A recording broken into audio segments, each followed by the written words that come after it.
Hello, everyone. How's it going? Azren, the language nerd here. I hope you're having a fantastic, well, whatever day it is, whatever day and time it is for you right now as you're watching this. I am the owner of the Calgary Language Nerds. My team and I, we offer a wide variety of classes for people of all levels of fluency and, of course, all ages. At this point in time, we teach 10 different languages. Depending on when you're watching this video here, that number may have changed, but as I'm recording this, it is 10 different languages. So if you are trying to learn a language that my team teaches, myself and my team that we teach, then feel free to reach out and we would love to work with you. And this is another video in this series on how to learn a foreign language. With that aside, let's dive into the lesson. I'm going to share my screen here as I always do. By the way, I've noticed that some of these videos, my microphone must be rubbing on something because sometimes you hear this like fuzzy noise in the background. So I'm going to try my best to keep it off my sweater and try and keep it nice and still today. I'll do my best. Hopefully it works out. I don't think it's been overly distracting, but still, I know that that can be a little irritating. So I'll do my best to avoid that. So share screen. So today we get to start things off with step 5, which is parenting. This is a pretty important day because important piece, excuse me, because, well, not important. I think it's a good conversation piece. I don't know if it's necessarily super the most important thing you could ever learn, but it definitely is an interesting conversation piece. And I'm also excited because we are more than halfway through the past tense section of this chapter. As always, we have our vocabulary practice, which is coming up. Okay. As you do every time, you're going to speak with your tutor or your language exchange partner to figure out how to say these words in your target language. You can also simply search it up on Google or on YouTube or an online translator or dictionary to figure out how you would say these words. That's obviously an option too. Just make sure you run it by your tutor or language exchange partner as well to ensure that you have the right translations. The vocabulary for this chapter is to raise kids, childcare, to adopt, adoption, daycare, to babysit, to behave, to misbehave, marriage, divorce, strict, protective, caring, kind, and that's it. As always, go above and beyond these words here. This is just a starting point. And so as you do the following activities in this chapter, make a note of a lot of the new words and phrases that come up that you didn't know before. In addition, what was I going to say? Yes. In addition, you'll notice I've put these verbs in the infinitive. So to behave, for example, is an example of a verb in the infinitive. This means it is the standard form of a verb. Many languages are going to have this kind of standard form, this infinitive form. It's an important form to know because then you can transform that verb into different contexts, past and future, etc. So it's important to know that form of the verb. Alternatively, as I've said before in this course, another way you could go about learning these is you don't worry too much about the infinitive, and what you worry about is using that word in certain phrases that are meaningful to you. So you might remember how to say, I used to misbehave a lot, even though you don't know exactly how that conjugation works, what's going on with the grammar. That's not the end of the world. If you have any questions on that, feel free to email me. Go to azrenthelanguagenerd.com/free course. You'll see a button there to email me. That's spelled AZ or ZREN, thelanguagenerd.com/free course.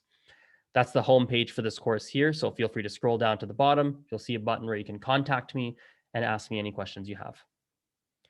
Our writing assignment is next, which is all about your childhood. So you're going to write about what your childhood was like. What was your family like when you were little? What did you enjoy doing? What was your mom and dad like?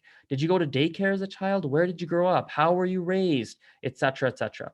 Write a nice long piece of writing on how you were raised and your childhood.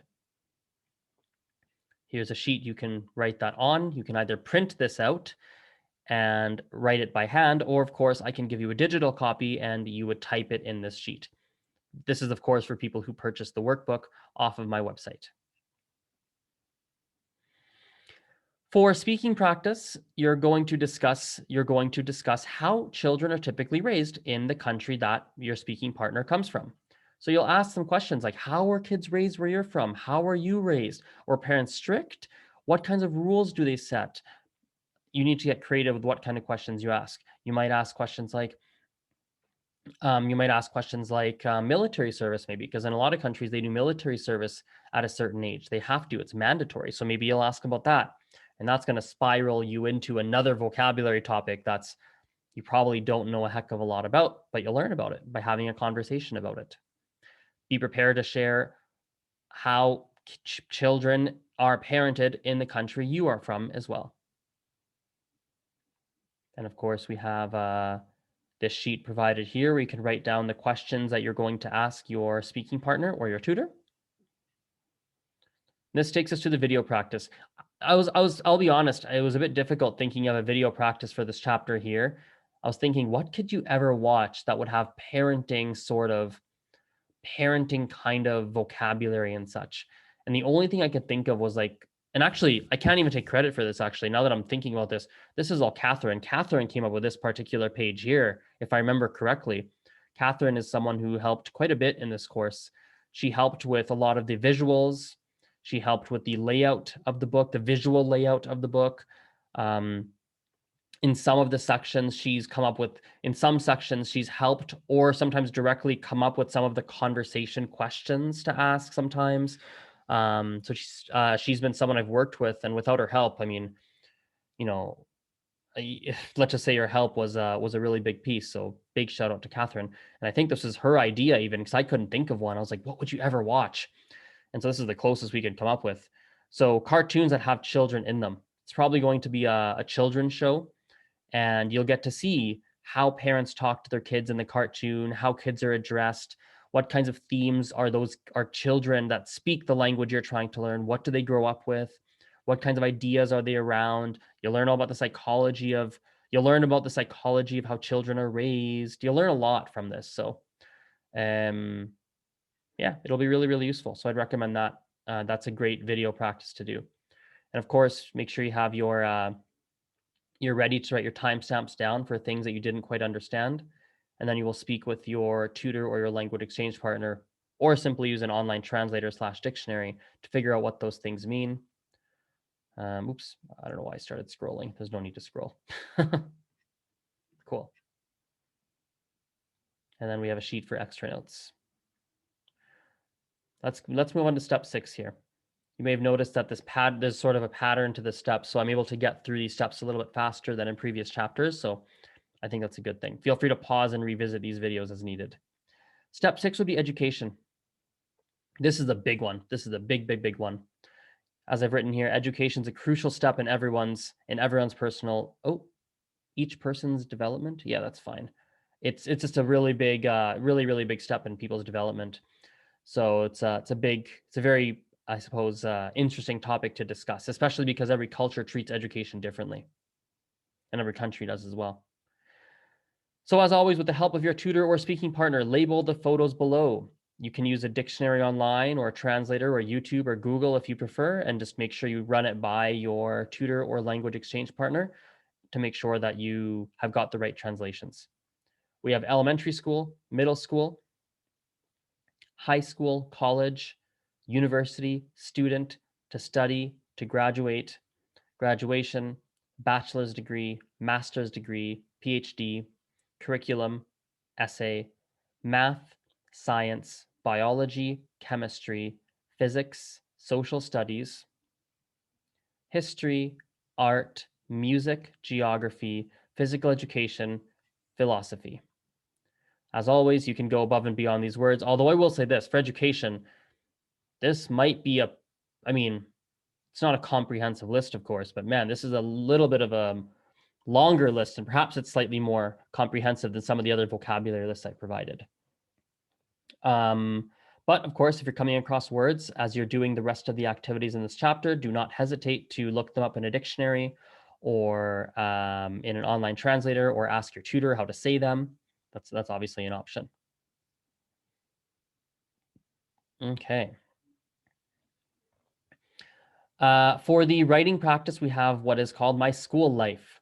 And you're going to write about what memories do you have about going to school? What was it like? Who were your friends and your favorite teachers? What subjects did you like and which ones did you absolutely hate? This is a great chance for you to recreate some of those memories from when you were in school, right? And the more detailed you write this, the better. The more detailed you are, the better. And of course, as always, make sure you get this corrected so you can learn from your mistakes. Get some feedback from your tutor or language exchange partner. You can write on the sheet. You can print by hand. Of course, you can print it out. So I'm sorry, you can print by hand, or of course, you could type it in there, and you can make as many copies of the sheet as you would like for those who purchase the workbook.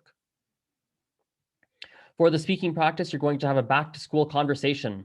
So you'll ask your tutor or speaking partner to tell you some interesting stories and memories from when they were in school or college or university, of course. Make sure you've got some questions prepared in advance so that you can actually have a natural conversation, and be prepared to talk about your own school memories and college memories, university memories, etc., etc. What were things like? You can use this sheet to write down your questions. And that takes us to our video practice.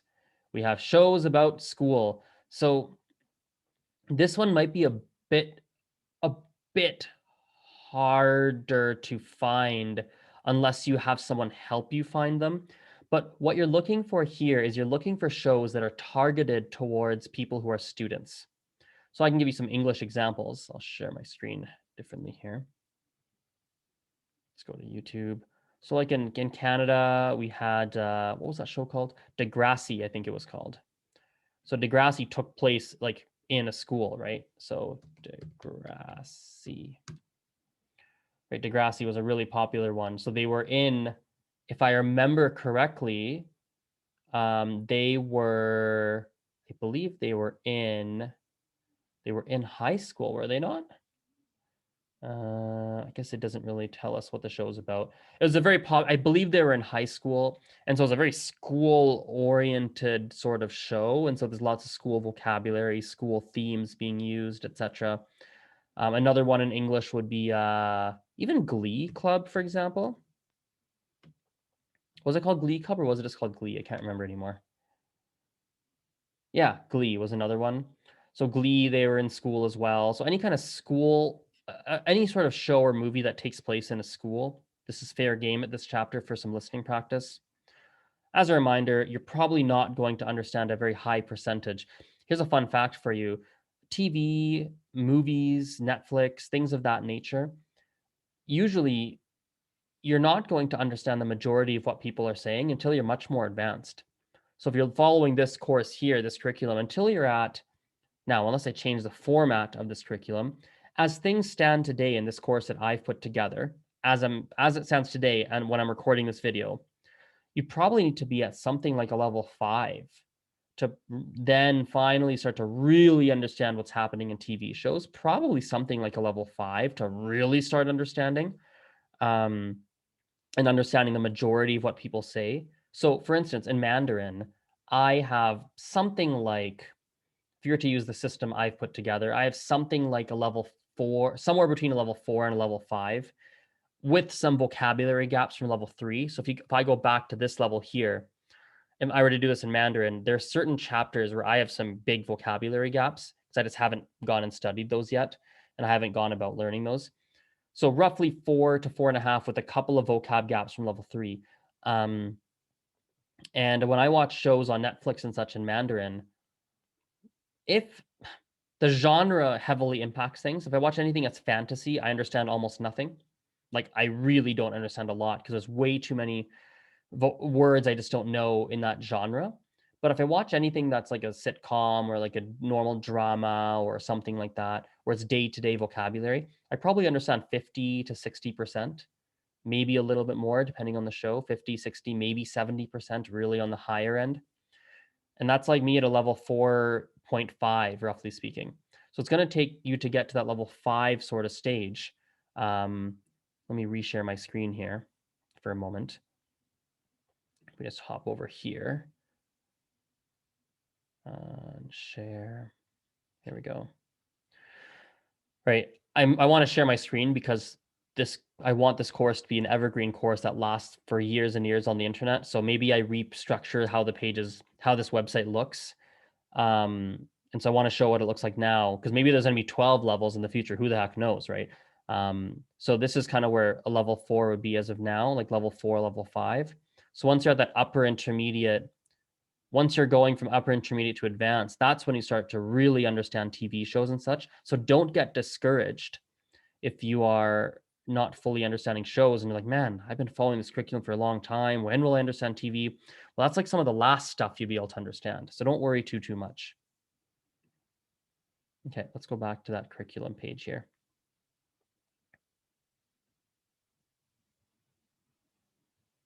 There we go. Okay, so you're gonna find something with shows that are about school.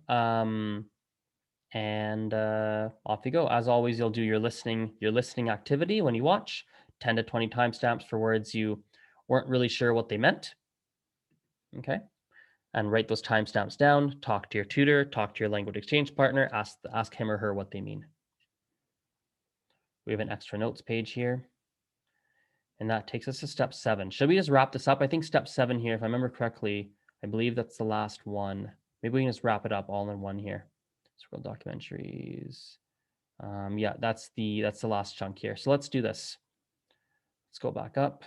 Let's wrap this up today. Let's wrap up all the past tense things today. It'll be a slightly longer video. And then next time we'll jump in and we'll begin with the future tense, Okay, and all the future topics and such and such. So we're gonna talk about history now. So let's go through some vocabulary, of course. History is a really big piece of learning about a country's culture, by the way. So I think this is a pretty important chapter.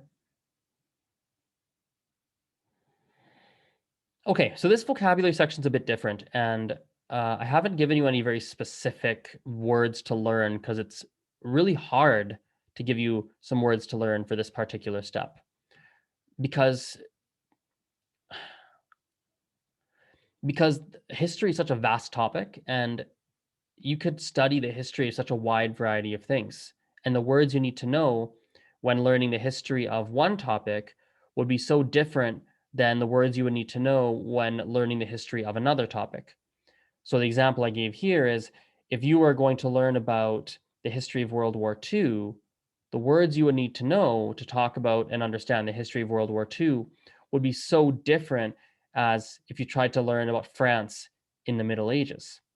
France in the Middle Ages, you need to know such swords and shields and castles and kings and queens, but World War II is very different. World War II would be like nuclear weapons and like the Holocaust and Hitler and like Jewish people and racism, and there's just such a completely different not nuclear weapons. What do you call that? The what's the one they did? Anyway, it's not important. It just very different, very different words you would need to know based on the historical period you were choosing to study, if that makes sense. So what you're going to do is you're going to brainstorm some words that will help you to talk about a specific historical period that interests you. So probably think of maybe 10 to 20 words, something like that. Brainstorm a list, look them up, look in a dictionary, talk to your tutor, talk to your language exchange partner, figure out how you would say those words. Okay. And then you're going to also think about a historical figure that inspires you. And think about some words that are associated to that figure and learn some of those as well. Let's say learn 10 of these, of this first bullet point, and then 10 words that are related to a historical figure that inspires you. So 10 of each for a total of 20.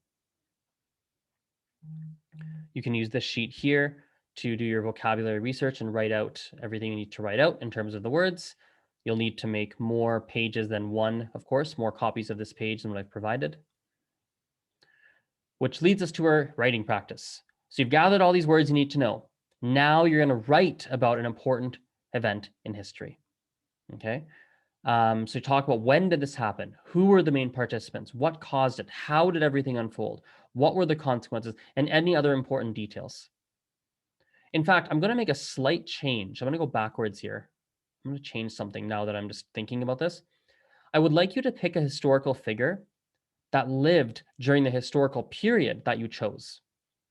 So if you chose France in the Middle Ages, You might pick a specific king that inspires you, or maybe not inspires you, but it could even be a king that interests you. It doesn't necessarily have to be inspire, to be honest, actually. Okay. And so that way it ties really nicely all into this writing practice that you do. Okay, you'll use this sheet here to do that writing practice. If you need to make more copies, make more copies. We have our speaking practice, of course, which is where you'll discuss the event in history that you wrote about in the writing practice section. You'll ask your tutor or language partner to tell you about any events in history that interest them as well and discuss those too. Okay, and that takes us to, well, anything else you want to say on this? No, nothing else. That takes us to our video practice where you're going to watch a historical documentary. So find a history-focused show or documentary in your target language and watch it. As always, you're going to pay attention to words and phrases you didn't quite understand. You're going to write down your timestamps as you watch each time, and you're going to ask your language exchange partner or tutor about what those mean. Or, of course, you could simply use an online dictionary, write those words down. And then, yeah, see what you can learn about past events. We can learn from our past. And yeah, we can definitely learn from our past and apply those lessons to the present. You can even tie some speaking into this as well, and you could talk about the documentary with your tutor or language exchange partner. So you could tie that into some speaking. You could even tie in some writing here as well, where you write about that historical documentary. What happened? What was it about? Who were the main players, etc., etc. And that takes us to the end of the past tense section. Okay. So next time we're going to start with the future. We're going to dive into the future tense, and we're going to get some all sorts of future related topics, climate change, science and technology, things of that nature. So thank you for watching this. I hope it was useful for you. I'm Azren, the language nerd, as always, owner of the Calgary Language Nerds. My team and I, we teach a wide variety of foreign languages to people of all ages and all levels of fluency. If you would like to work with myself or someone on my team, feel free to reach out. You can go to azrenthelanguagenerd.com. AZ or Z, REN, thelanguagenerd.com, or simply send me a message on any social network. My username is the same on everything. It is at Polyglot Azren. That is spelled POLYGLOT, AZ or Z, depending on your country, REN. Have a great day. We'll chat soon. Bye bye.